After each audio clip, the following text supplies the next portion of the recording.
آپ مجھ کو بتائیے کہ یہ کتنا اہم موقع تھا. ساری دنیا آج دو حصوں میں بٹ چکی ہے. پوری دنیا، خاص جس دین دھرم کا ماننے والا ہو یا نہ ماننے والا، گورا ہو کالا ہو، جس ملک کا رہنے والا ہو، جس بر اعظم کا ماننے والا ہو، دو حصوں میں بٹ چکی ہے. یا تو اسرائیل اور امریکہ کے ساتھ ہے یا ایران کے ساتھ ہے.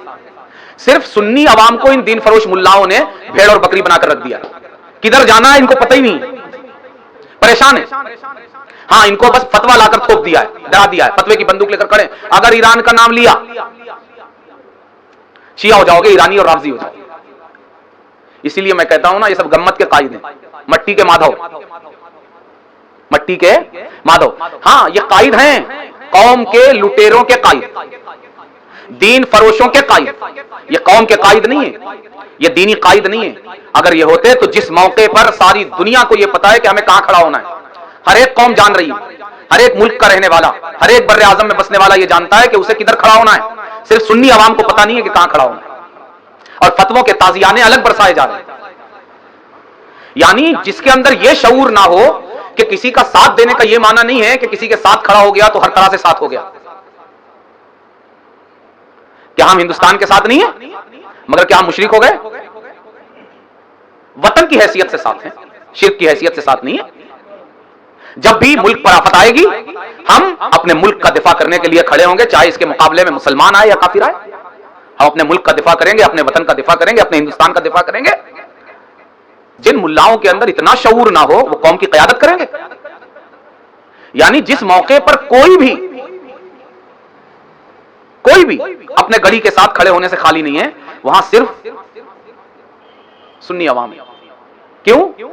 اس لیے کہ ایسے موقع پر سب سے پہلے ہمارے قائدین برقع اوڑھ کے، نقاب پہن کے بل میں گھس جاتے ہیں. اگر یہ ہماری نمائندگی کرتے اور قائد ہوتے تو یہی کھل کر بتا دو کہ کہیں بھی کھڑا نہیں ہونا ہے، اور اس کی دلیل دے دو کہ کہیں بھی کھڑا نہیں ہونا ہے اور کیوں کھڑا نہیں ہونا ہے. قرآن کی کیا تعلیم ہے اس سلسلے میں، حدیث کی کیا تعلیم ہے، ہمارے دین کی کیا تعلیم ہے، اسلام کی کیا، یہی بتا دو. چلو کسی طرف نہیں کھڑے ہونا ہے تو یہی بتا دو. چپدی کے شوربے، ملا چھوٹ بھئیے یہ بکواس کیے جا رہے ہیں، اور قائد صاحب چوڑی پہن کے، نقاب پہن کے کسی بل میں گھسے ہوئے ہیں چوہے کی طرح. نکلو نا بھائی، دم ہے تو. صرف ماں بہن کرنے کے لیے اسٹیج پر آتے ہو اپنے کی گالیاں بکنے کے لیے کہ نکل باہر تیرے گھر میں آئے ہیں. ہاں، اسی کے قائد ہو تم. اسی لیے میں کہتا ہوں نا، یہ گالی بازوں کے قائد ہیں، دین فروشوں کے قائد ہیں، چوروں کے قائد ہیں، ڈاکوؤں کے قائد ہیں. یہ مسلمانوں کے اور سنیوں کے قائد نہ تھے، نہ ہے، نہ ہو سکتے ہیں. قرآن کریم میں اللہ تبارک و تعالیٰ نے ارشاد فرمایا، لَتَجِدَنَّ أَشَدَّ النَّاسِ عَدَاوَةً لِلَّذِينَ آمَنُوا الْيَهُودَ وَالَّذِينَ أَشْرَكُوا. تم روئے زمین پر ایمان والوں سے سب سے زیادہ عداوت اور دشمنی رکھنے والا کسے پاؤ گے؟ یہود اور مشرکین. یہ ایک پہلو ہے. مگر دوسرا پہلو، دوسری سچائی اور اسلام کی دوسری بہت بڑی حقیقت یہ ہے کہ صحابی رسول کہہ رہے ہیں کہ بکری کا گوشت بن جائے تو سب سے پہلے میرے یہودی پڑوسی کو دینا. کیا مطلب؟ ہر مقام اور ہر موقع کا ایک تقاضا ہے. یہ دو پہلو ہیں. اسلام کی تعلیمات پر عمل کے لیے ہر پہلو کو نظر میں رکھنا ضروری ہے تاکہ پوری طرح عمل ہو سکے. موجودہ جنگ جاری ہے، ایران ورسز اسرائیل اور امریکہ. یہاں ایک سنی کو، اہل سنت کو کہاں کھڑا ہونا چاہیے؟ خوف اور دہشت کا سنی نوجوانوں میں ماحول ہے کہ کہیں اگر ہم نے ایران کے ساتھ کھڑے ہونے کی بات کی تو کہیں ہم کافر تو نہیں ہو جائیں گے، کوئی ملا فتوا تو نہیں دے دے گا. تو اس کا جواب ہمیں اپنی قوم کو دینا انتہائی ضروری ہے. اور اس کی پہلی ذمہ داری تو ہمارے قائدین پر ہیں اگر وہ زندہ ہیں، اور حقیقت میں کوئی قائد موجود ہے. حقیقت میں اگر سنیوں کا کوئی قائد موجود ہے اور زندہ ہے تو سب سے پہلے ایسے موقع پر ہماری قوم کی قیادت کی ضرورت کو پورا کرنا اس کی ذمہ داری ہے. یہی مواقع ہیں جہاں قیادت کی جاتی ہے. ریڈ کارپیٹ پر تو ہر قائد چل لیتا ہے، مرغا تو ہر قائد توڑ لیتا ہے. جہاں لفافے مل رہے ہوں وہاں تو ہر قائد ہاتھ بڑھا دیتا ہے. جہاں مہنگی گاڑیوں پر چلنے کا معاملہ ہو وہاں ہر قائد اگلی سیٹ پر سوار ہونا چاہتا ہے. مگر اصل مواقع جو قیادت کی حقیقت کو اجاگر کرتے ہیں، جو بتاتے ہیں کہ واقعتاً ہاں یہ قائد ہے قوم کا، یہ مواقع جہاں قوم کو واقعی رہنمائی کی ضرورت ہے. یہ عالمی ایشو ہے، اس کا تعلق دنیا سے بھی ہے اور ہمارے دین سے بھی. تو موجودہ وقت میں سنی ملاؤں کا حال یہ ہے، کچھ تو گالی بازی پر اتر آئے ہیں، جن کے نزدیک سنی عوام کا عقیدہ ایمان اتنا کمزور ہے کہ اگر انہوں نے ایران کی حمایت کا دل میں سوچا بھی تو ان کے عقیدے کی عمارت بھربھرا کر زمین بوس ہو جائے گی، اس لیے کہ ان کو پتا ہے کہ 1 صدی سے ہم نے سنیت کی عمارت کے ساتھ کیا کیا ہے، وہ جانتے ہیں اچھے سے کہ سنیت کی عمارت کے ساتھ ہم نے 100 سال سے یہ جو اربوں خربوں لوٹا ہے سنی عوام سے، تو اس کی بنیاد کو مضبوط نہیں کیا ہے، گڑھا بھرا نہیں ہے، بلکہ سنیت میں گڑھا کیا ہے، تو انہیں پتا ہے کہ ہم نے گڑھا کیا ہے اور کتنا کیا ہے 100 سال سے۔ اگر 1 صدی سے کسی قوم کے قائدین رہنما، ان کے ملا، دین فروش ملا، اگر قوم کی اور اس دین کی عمارت میں 1 صدی سے گڑھا کریں تو کتنا بڑا گڑھا ہوگا، اس کو ان سے زیادہ کون جان سکتا ہے؟ بھائی میرے مال کو میں جانتا ہوں نا کہ اس کی کتنی گارنٹی اور کتنی وارنٹی میں دے سکتا ہوں، کیا کیپیسٹی ہے اس کی، کتنے دن چل سکتی ہے، کس طرح استعمال کی جا سکتی ہے اور کیسے چل سکتی ہے۔ اسی لیے یہ دین فروش ملا خوب جانتے ہیں کہ سنی عوام کے ایمان میں ہم نے کتنا گڑھا کیا ہے، انہیں کتنا سلایا ہے، انہیں کتنا علم سے اور عمل سے اور دین سے دور رکھا ہے، صرف اپنی دکانیں چمکانے کے لیے۔ اس لیے ان کا ڈر بالکل صحیح ہے۔ اور کچھ وہ ہیں جو اپنے دھندے کا خوف انہیں ستا رہا ہے کہ اگر بولیں گے تو دھندے پر مار آئے گی، کاروبار پر حرف آئے گا، بزنس نہیں چلے گا۔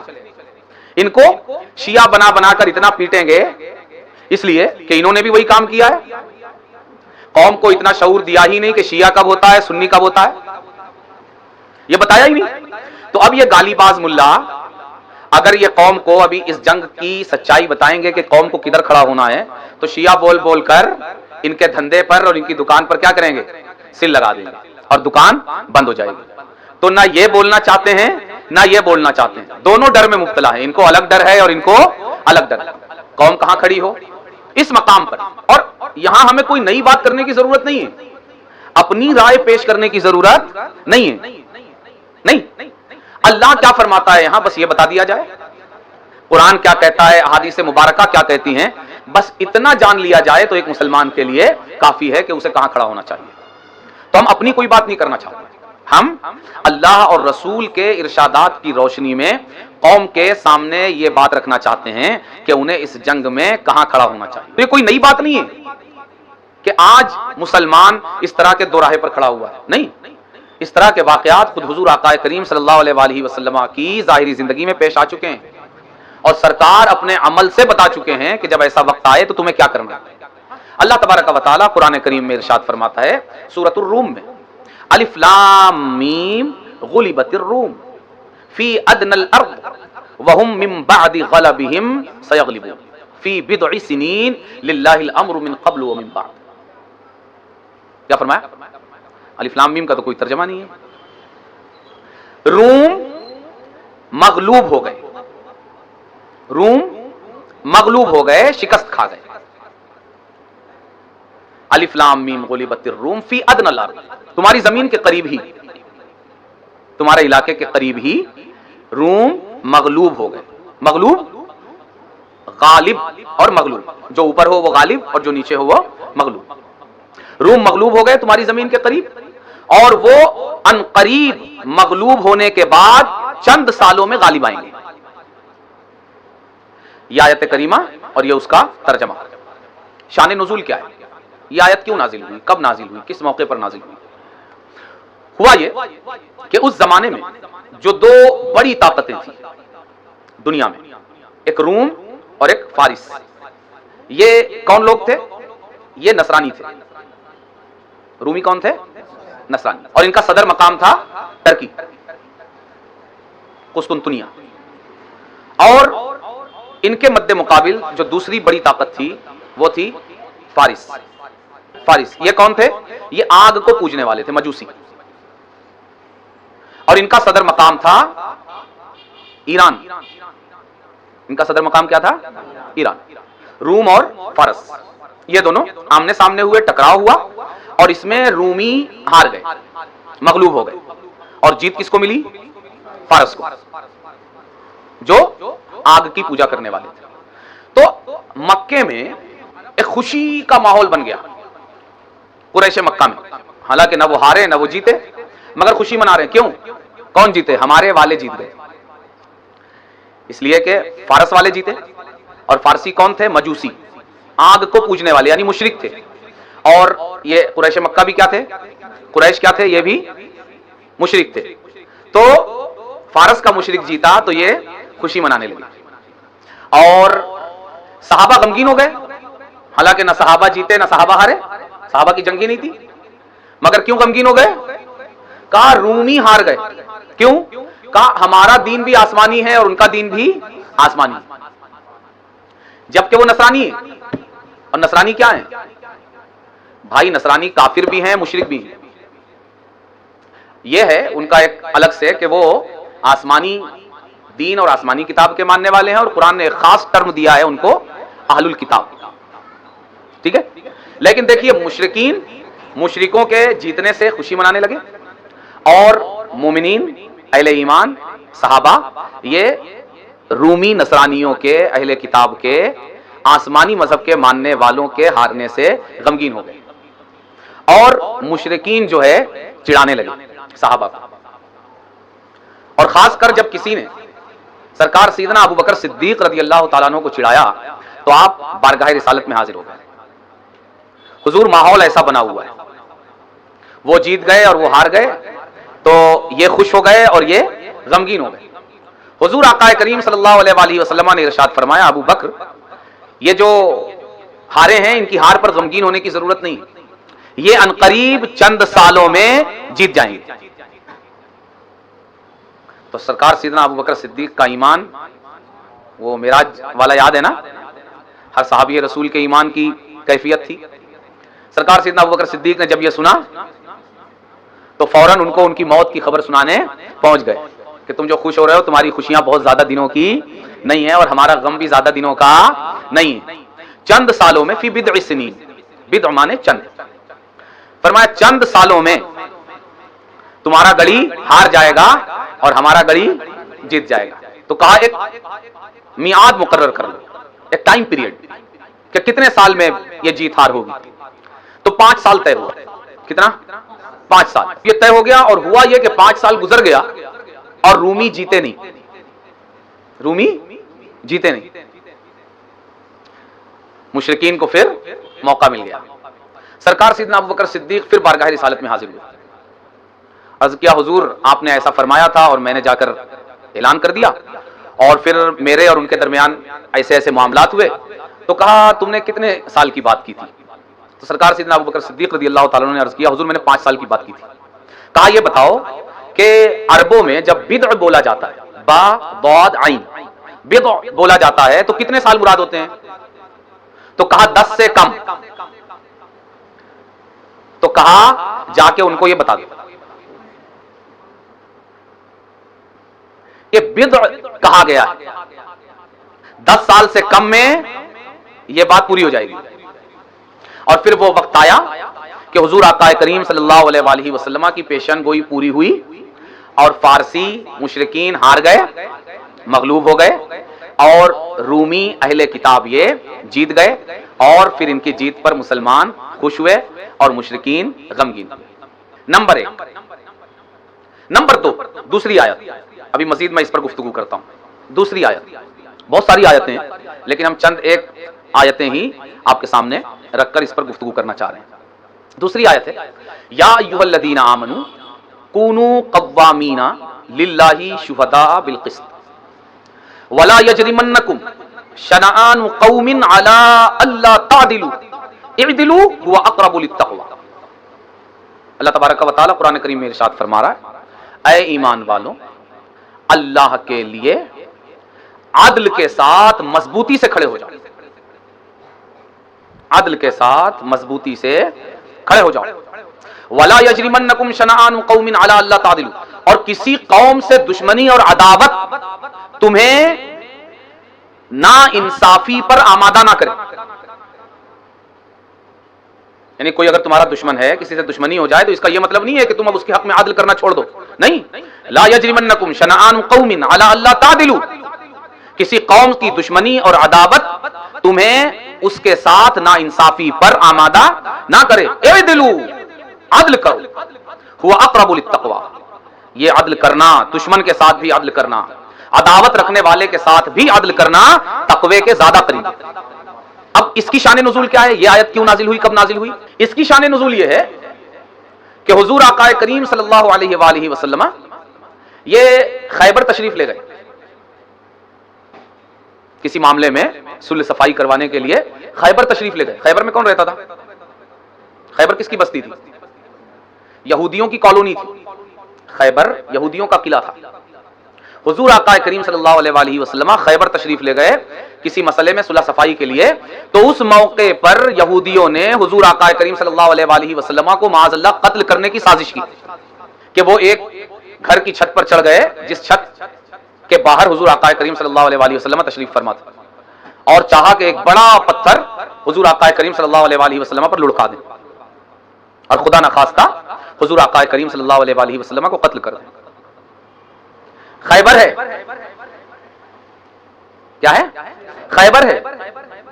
اور اس وقت مسلمان کم تعداد میں ہیں اور وطن چھوڑ کر آئے ہوئے ہیں. امن و امان کی زیادہ ضرورت ہے، صلح صفائی کی زیادہ ضرورت ہے. پھر یہ کہ سامنے والے یہودی ہیں، پھر یہ کہ ان کا جرم اتنا بڑا ہے کہ رسول اللہ صلی اللہ علیہ وآلہ وسلم کو معاذ اللہ قتل کرنے کی کوشش کرنے والے ہیں. مگر ان کے بارے میں قرآن فرما رہا ہے لا یجرمنکم شنآن قوم علی اللہ تعدلوا اعدلوا هو اقرب للتقوی. کیا ایمان والوں، اللہ کے لیے عدل و انصاف کے ساتھ مضبوطی سے کھڑے ہو جاؤ. اور کسی قوم کی عداوت، قوم سے کون مراد ہے؟ شان نزول یہ بتاتی ہے کہ یہ آیت نازل ہوئی رسول اللہ صلی اللہ علیہ وسلم کو معاذ اللہ قتل کرنے کی سازش کرنے والے خیبر کے یہودیوں کے حق میں. کیا ایمان والوں، اللہ کے لیے حق کے ساتھ، عدل کے ساتھ مضبوطی سے کھڑے ہو جاؤ اور کسی قوم کی عداوت تمہیں ان کے ساتھ نا انصافی پر آمادہ نہ کرے، یعنی ان لوگوں کے ساتھ بھی عدل سے کام لو. اور یہی عدل اقرب للتقوی، تقوی کے زیادہ قریب. آ گیا سمجھ میں؟ اب کہاں کھڑے ہونا ہے، کہاں کھڑے ہونا سمجھ میں آیا؟ اب بتائیے، یہ ایک پہلو ہوا، یہ ایک پہلو ہوا کہ سب سے زیادہ تم سے عداوت اور دشمنی رکھنے والے یہودی اور مشرکین، یہ بھی ایک پہلو ہوا. اور ایک پہلو یہ ہوا کیا؟ یا ایھا الذین آمنوا کونوا قوامین للہ شہداء بالقسط ولا یجرمنکم شنآن قوم علی الا تعدلوا اعدلوا هو اقرب للتقوی. وہیں آپ دیکھیے کیا صحابہ اکرام رضوان اللہ تعالی علیہم اجمعین کو قرآن یہودیوں سے دوستی سکھا رہا ہے؟ کیا جی؟ قرآن دوستی سکھا رہا ہے. آہا کتنے اچھے دوست ہیں، ان کے ساتھ عدل کرو، یعنی تم ان کے بن جاؤ، ویسے ہو جاؤ. یہ جاہل دین فروش ملاؤں کے نزدیک یہ مانا ہے. یا ایران کے ساتھ اس جنگ میں کھڑے ہو گئے تو آپ شیعہ ہی ہو گئے، ایرانی ہو گئے. یہ قرآنی فکر نہیں ہے، یہ اسلامی فکر نہیں ہے، یہ جاہلی فکر ہے، جاہلیت کی فکر ہے، یہ اسلامی فکر نہیں ہے. قرآن یہ بول رہا ہے کہ ایسوں کے ساتھ بھی عدل کرو. تو کیا قرآن مسلمانوں کو ان کا دوست بنا رہا ہے؟ نہیں. قرآن تو فرما چکا ہے یا ایھا الذین آمنوا لا تتخذوا الکافرین اولیاء من دون المؤمنین. کیا فرما رہا ہے قرآن؟ اے ایمان والوں، اے ایمان والوں، ایمان والوں کو چھوڑ کر کافروں کو اپنا دوست نہیں بنانا. دوسرے مقام پر قرآن ارشاد فرماتا ہے یا ایھا الذین آمنوا لا تتخذوا اليہود والنصارى اولیاء. اے ایمان والوں، یہودیوں اور نصرانیوں کو اپنا دوست مت بناؤ. آج کے ملاحوں کو ہی آیتیں پتہ ہے، صحابہ نہیں جانتے تھے. جس ذات کریم پر قرآن نازل ہوا کیا وہ ذات کریم نہیں جانتی تھی کہ قرآن میں تو آیا یا ایھا الذین آمنوا لا تتخذوا الکافرین اولیاء من دون المؤمنین، یا ایھا الذین آمنوا لا تتخذوا اليہود والنصارى اولیاء بعضهم اولیاء بعض ومن یتولہم منکم فانہ منہم. کیا فرما رہا ہے قرآن؟ جو ان سے دوستی کرے گا وہ انہی میں سے ہے. صحابہ کو نہیں پتا تھا؟ یہ 2 ٹکے کے ملاؤں کو ہی پتا ہے؟ نہیں، انہیں ان سے کہیں زیادہ پتا تھا. مگر ان کے پاس جو سمجھ تھی اس آیت کی وہ رسول اللہ کی عطا کی ہوئی سمجھ تھی، کسی ملا کی دی ہوئی سمجھ نہیں تھی. وہ اس آیت کا معنی سمجھتے تھے رسول اللہ کی عطا کردہ علم سے اور سمجھ سے کہ اس کا معنی کیا ہے. یا ایھا الذین آمنوا لا تتخذوا اليہود والنصارى اولیاء بعضهم اولیاء بعض ومن یتولہم منکم فانہ منہم. یہ اور یا ایھا الذین آمنوا کونوا قوامین للہ شہداء بالقسط ولا یجرمنکم شنآن قوم علی الا تعدلوا اعدلوا هو اقرب للتقوی. ان دونوں آیتوں میں کوئی ٹکراؤ نہیں. یہ آیتیں اپنی جگہ صحیح ہے اور یہ آیات اپنی جگہ صحیح ہے. دونوں کا شان نزول بھی آپ نے دیکھ لیا. اب یہ دیکھیے کہ صحابہ اکرام رضوان اللہ تعالی علیہم اجمعین، یہ بات تو پکی ہے نا کہ صحابہ اکرام رضوان اللہ تعالی علیہم اجمعین پوری امت میں قرآن کا سب سے زیادہ فہم اور قرآن کی سب سے اعلیٰ سمجھ رکھنے والے لوگ. ٹھیک ہے. اور یہ اس زمانے کا واقعہ ہے جب حضور آقا کریم صلی اللہ علیہ وآلہ وسلم ظاہری زندگی اور ظاہری حیات میں ان کے درمیان موجود ہیں. سرکار نے یہ نہیں فرمایا ارے نصرانیوں کے ہارنے پر اور مغلوب ہونے پر تم غم کیوں کر رہے ہو، تم نصرانی ہو جاؤ گے، تم نصرانی ہو جاؤ گے. نہیں، ارے اللہ نے مسلمانوں کی ڈھارس بنوانے کے لیے قرآن نازل کر دیا. الف لام میم غلبت الروم فی ادنى الارض وهم من بعد غلبهم سيغلبون فی بضع سنین. کہ اے رسول اپنے چاہنے والوں سے، اپنے ساتھیوں سے، وہ نصرانیوں کی شکست پر غمگین ہو کر بھی آپ ہی کے ہیں، نصرانی نہیں ہوئے. الف لام میم غلبت الروم، ان سے فرما دیجئے غمگین ہونے کی ضرورت نہیں ہے. مشرکین کی یہ خوشی چند سالوں کی ہے. آج مغلوب ہوئے ہیں یہ رومی، یہ نصرانی، چند سالوں میں اللہ انہیں غلبہ عطا فرمائے گا. اگر یہ سمجھ دین کی سمجھ ہے جو آج دین فروش ملا کی سمجھ ہے کہ ایران کا ساتھ دینے سے اس جنگ میں ساتھ دینے والا ایرانی ہو جائے گا، شیعہ ہو جائے گا، رافضی ہو جائے گا، اگر یہ سمجھ دین کی ہے تو پھر رسول اللہ کو کہنا چاہیے تھا کہ میرے صحابہ تم تو نصرانیوں کی شکست کا غم منا کر نصرانی ہو گئے. لیکن رسول اللہ نے یہ نہیں کہا تم نصرانی ہو گئے، بلکہ انہیں ڈھارس دی. اور سیدنا صدیق اکبر نے جا کر انہیں منہ بھی چڑھایا. پھر بات اٹکی، پھر ابو بکر صدیق بارگاہ رسالت میں حاضر ہوئے تو سرکار نے پھر فرمایا بات یوں نہیں یوں ہے، ایسے بنے گی. سرکار سیدنا ابو بکر صدیق پھر گئے اور پھر وہ وقت آیا کہ جب یہ رومی نصرانی یہ غالب آئے اور انہیں فتح حاصل ہوئی. مجھ کو یہ بتائیے کہ اگر یہ ہار اور جیت رومی نصرانیوں کی 9 سال میں ہوئی تو 9 سال تک صحابہ کس کشمکش میں رہے؟ 9 سال تک صحابہ کس بات کا انتظار کرتے رہے کہ یہ نصرانیوں کی جیت ہو اور ہم خوش ہوں. اگر سنی آج ایک جنگ میں ایران کے ساتھ کھڑا ہو جائے تو ایرانی اور شیعہ اور رافضی ہو جاتا ہے. صحابہ 9 سال تک نصرانیوں کی جیت کی خوشی کا انتظار کرتے رہے اور نصرانی نہیں ہوئے، جبکہ رسول اللہ باحیات ہیں اور قرآن نازل ہو رہا ہے. مگر وہ اس موقع پر صحابہ کو یہ نہیں فرماتا کہ تم نصرانی ہو گئے. یہ اسلام کی تعلیم نہیں ہے کہ تم نصرانیوں کی شکست پر غم مناؤ. نہیں، تم کو تو نہ ادھر کھڑا ہونا چاہیے نہ ادھر کھڑا ہونا چاہیے، تم کو تو صرف تماشا دیکھنا چاہیے. نہیں، بلکہ قرآن کہتا ہے تسلی رکھو. غلبت الروم فی ادنى الارض وهم من بعد غلبهم سيغلبون فی بضع سنین. یعنی سنی ملا آج کا یہ دین اور دینی تعلیمات سے کتنا عاری ہو چکا ہے، قرآن کی سمجھ سے یہ کتنا دور چلا گیا ہے. صرف اپنے فتووں کو بچانے کے لیے، اور جو 1 صدی تک گڈھا کیا ہے نا قوم کا، قوم کے ایمان کو جو کمزور کیا ہے، سنیت میں جو گڑھا کیا ہے. کیوں بھائی مجھ کو یہ بتائیے ایسا کیوں لگتا ہے کہ ایران کا ساتھ دینے سے عقیدہ خراب ہو جائے گا؟ ایمان اتنی کمزور چیز ہے؟ ایمان اتنی کمزور چیز ہے؟ ایمان کمزور چیز نہیں ہے، مگر تم نے دین فروشی کر کر کے ایمان کو کمزور کیا ہے. اور اگر کمزور ہے تو اس کے سب سے بڑے مجرم تم ہو. تم نے کمزور کیا ہے. قوم کو جاہل تم نے رکھا ہے، قوم کو بے شعور تم نے رکھا ہے. ہمیشہ کوئی بھی مسئلہ ہوا تو اگر ایسا کیا تو وہابی ہو جاؤ گے، ایسا کیا دیوبندی ہو جاؤ گے، ایسا کیا شیعہ ہو جاؤ گے. ارے شیعیت اتنی مضبوط ہو گئی، ایمان سے زیادہ، ایمان سے زیادہ وہابیت مضبوط ہو گئی، ایمان سے زیادہ دیوبندیت مضبوط ہو گئی. ہم نے تو یہ سنا کہ الحق یعلو ولا یعلا، حق اعلیٰ ہوتا ہے اور اس پر کوئی اور غالب نہیں آ سکتا. تم نے یہ کون سا ایمان کا تم انٹروڈکشن کروا رہے ہو؟ تمہارا ایمان کہاں سے لائے ہو؟ میڈ ان چائنا ایمان ہے تمہارا؟ یہ اتنا کمزور نہیں ہے ایمان، یہ تمہارا چینی ایمان ہوگا.